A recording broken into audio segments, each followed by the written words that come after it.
take on what's going on with Trump? And is that going to be consistent? Are they going to really stop sending weapons to Ukraine?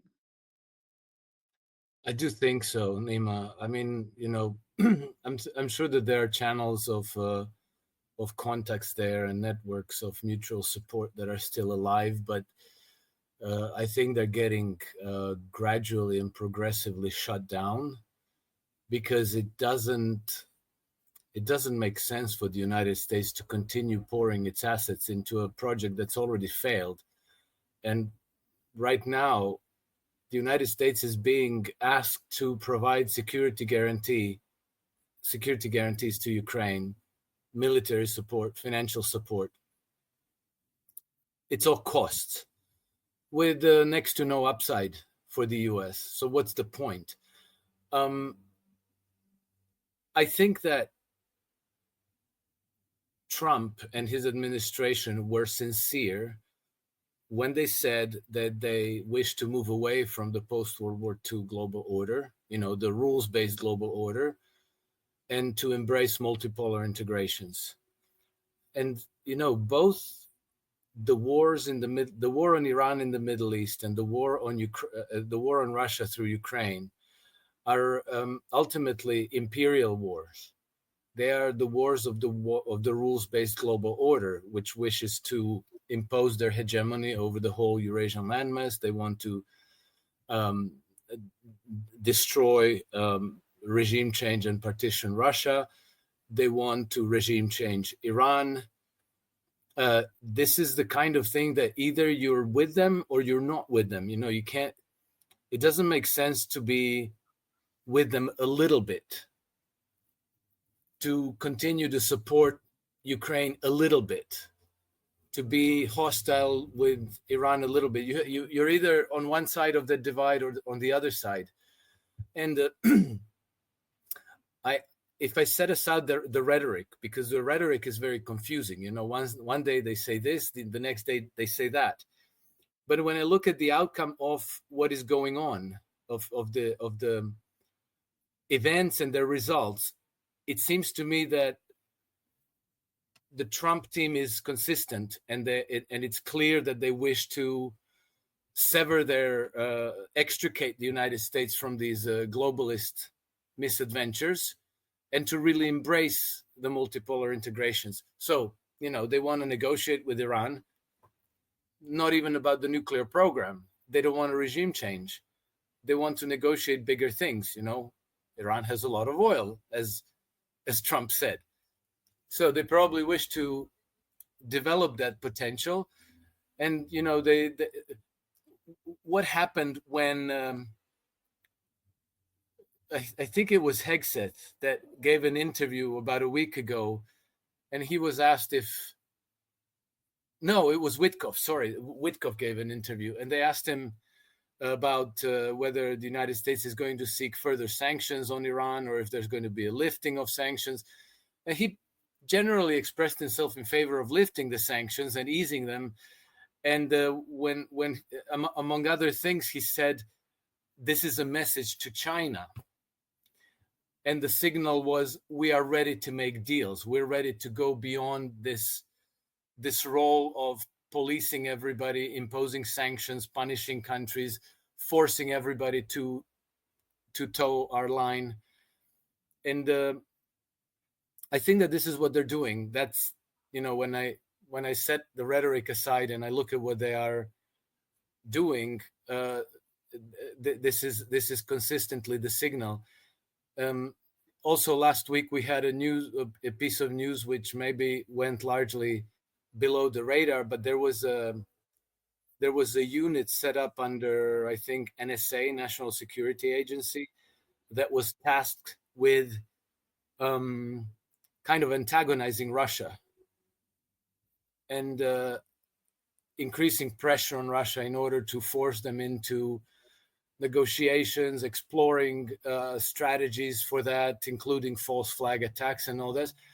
Well, Trump just dissolved this body. They sacked all the people that were in this committee, and they discontinued it. So that's another signal saying that we're done with Project Ukraine. It's not. It's a lost cause. So we move on. Since you've mentioned, I wanted to focus on Ukraine, but since you've mentioned the case of Iran, Alex, when Donald Trump he has decided to share Jeffrey Sachs' video and about Netanyahu attacking Netanyahu, by the way, putting blame on Netanyahu about all these wars in the Middle East, endless wars of the United States. And he went to the Middle East, he didn't go to Israel. Somehow strange. It didn't Yeah. happen in his first term. And with the case of, and we know what has happened during 12 days of war between Iran and Israel. You look at the pictures, they don't let to any sort of information, that much of information coming out from Israel, coming out to the media. But from what we've learned from the pictures, from the videos that we've seen, you see the scenes look like Gaza. You know, Netanyahu coming from a position that they were going to destroy Iran, do regime change Iran, and right now in a position that he's not feeling good in Israel in terms of what's going against him. And Donald Trump comes out for us that I saw that Netanyahu, this sort of weakening of Netanyahu is somehow beneficial for Donald Trump. He can go and beat Netanyahu in that term, but it didn't happen on the scene. On the scene, you don't see that happen. He goes and support Netanyahu in Israel. It seems that somehow he feels a weakened Netanyahu, a defeated one, is better than any other option for him for the time being. What's your take on that? The way that he tried to force the judicial system of Israel in order to help Netanyahu. Um, so that's I agree with you that that's difficult to explain. And so, obviously we're going to have to speculate a little bit, but it seems to me that Donald Trump, I think that he kind of maneuvered Netanyahu where he wanted him. And that Netanyahu has maybe, come around to at least overtly support Donald Trump. They went with a big thank you to Donald Trump and all this. And so now if he's overthrown, if he gets impeached, then who knows what happens from there. You see, one interesting thing that happened during this 12-day war is that the Americans Trump came out and he said, we obliterated Iranian nuclear program. We completely obliterated. It is vaporized. It doesn't exist anymore. What has he done with this? He has removed the West's justification for war on Iran. Because, they didn't really tell us that they want a regime change. They said, oh, we must remove the nuclear program because that's too dangerous and blah, blah, blah. And then, the public in the West thinks like, well, the Iranian regime is so dangerous. They invade somebody every 300 years or so, right? So they cannot have nuclear weapons. So you have a pretext to act, So if you bomb them, then people say like, okay, well, it's for a good reason, I guess. It's illegal, it's immoral, it's wrong, but it's for our own, for the greater good, so that the Iranians don't get a nuclear bomb, because then they're just going to bomb us all because they're so horrible and hateful and medieval and irrational.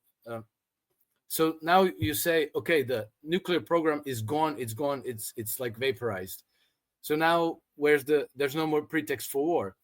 And Netanyahu immediately jumped on this because he needed the political boost. He needed to show a victory, a major strategic victory over the big enemy, Iran. So he immediately bought into this whole Trump project of destroying Iran's nuclear program. And now if he stays there in power, then I think that Trump kind of maneuvered him into accepting peace, into standing down, calling off further attacks on Iran, and now having to negotiate peace with Hamas. If they remove Netanyahu, then we're back to square one, because whoever takes over next might say, no, the nuclear program was not destroyed. We have to go back to attacking Iran, and no peace in Gaza. We carry on bombing them, and we carry on waging war till the end. So maybe in order to try to pursue peace, he prefers to be dealing with Netanyahu than to be dealing with the next unknown, whoever that might be. But I suspect that it's going to be somebody even more to the loony fringe than Netanyahu already is. The messianic fanatics who don't even have a rational thought about the whole situation. They're just going to go all the way to Armageddon without stopping. Alex, what we've learned during the war and in the aftermath of the war and IAEA, with the situation with IAEA, Iran has decided to cut all these talks, communications between Iran and IAEA. And we know that Palantir was part of this AI system within IAEA to help Israelis, intelligence, and organizations, all of this. It's not just about Iran. It's about Russia, Iran, China, those countries that have nuclear program. It was a sign for all these countries that are somehow communicating in IAEA. How is that going to influence? Because it's not just about these people, it's about what's behind the scene, what's going on, what do they want from the nuclear programs in those countries. And that could put these countries in somehow in a vulnerable uh, position. You remember the attack on nuclear bombers of Russia. These are not something, these are huge things. These countries are behaving rationally, logically. They're not reacting that much to understand. But if it was on the United States or any other, I don't know, Germany or other countries, they're going to react. But Russia was behaving rationally. Iran tried to calm down. How do you see IAEA and these organizations and the future of the communication between Russia, China, Iran, and all those countries that the West doesn't see them as friendly, as someone to work with, to collaborate with?